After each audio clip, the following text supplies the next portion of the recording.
untuk mendongkrak atau melariskan dagangan atau usaha kita.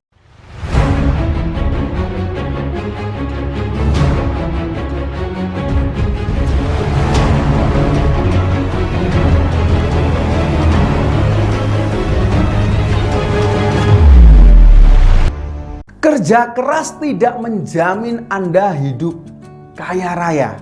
Yang benar adalah kerja cerdas.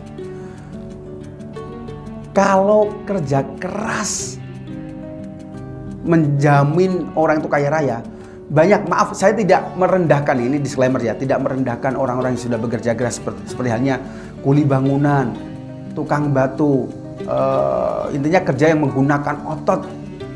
Itu harusnya jelas-jelas mereka bekerja keras. Tetapi itu semua tidak menjamin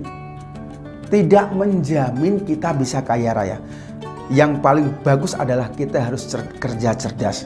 Kerja cerdas itu adalah kita bisa tahu peluang di mana saat ini itu orang membutuhkan apa, saat ini orang itu ingin apa, saat ini orang itu ingin menikmati apa. Baik jualan barang maupun jualan jasa, kita bisa memanfaatkan itu. Nah, kalau kita hanya memanfaatkan benda-benda, artinya kita ingin berjualan benda-benda begitu, kebutuhan-kebutuhan yang dibutuhkan berupa benda oleh orang banyak, kita bisa menjual barang-barang, kita bisa modal atau kita bisa menjadi reseller begitu. Saat masuk sekolah kita jualan seragam, kita jualan tas, jualan sepatu, jualan topi, jualan kaos kaki, jualan buku, intinya perlengkapan sekolah. Saat mau lebaran jualan baju begitu, busana begitu. Kalau kita tidak mau dimakan oleh waktu dan kita maksudnya tidak begitu perlu modal banyak gitu, kita bisa jadi reseller.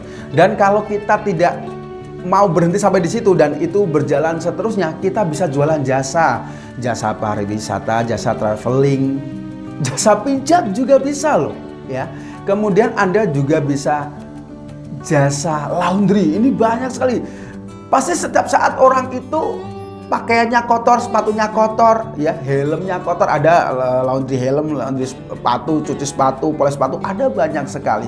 Kita bisa menjual jasa kita, begitu. Dan kita harus bisa memanfaatkan peluang. Insya Allah kita akan menjadi orang yang punya pemasukan pasti, karena kita bisa melihat situasi dan kondisi saat ini, orang butuh apa, saya harus menjual apa, begitu. Kita harus pintar melihat peluang. Ingat, pintar melihat peluang supaya dagangan kita laris, kerja cerdas kita laris. Ingat, kita harus belajar dalam marketing. Dan ketika logika dalam berdagang itu kita masih gagal, kita masih sulit, kerja keras belum menjamin kaya, kerja cerdas bisa menjamin kaya. Tapi cerdas dalam logika itu perlu, cerdas dalam spiritual itu juga perlu. Artinya ketika kita sudah kerja cerdas belum menampakkan hasil, dan lebih mantap lagi kita mempunyai pegangan, kita boleh memaharkan benda spiritual untuk mendongkrak atau melariskan dagangan atau usaha kita. Begitu. Ingat ya, usaha nyatanya kita jualan barang atau jualan jasa atau reseller atau apa, dan usaha batinnya kita menggunakan benda spiritual. Berjalan seiringan benda spiritual dan usaha nyata kita, insya Allah usaha kita akan laris dan kita termasuk kategori orang yang bekerja cerdas. Kerja cerdas pasti menjamin kita bisa kaya raya.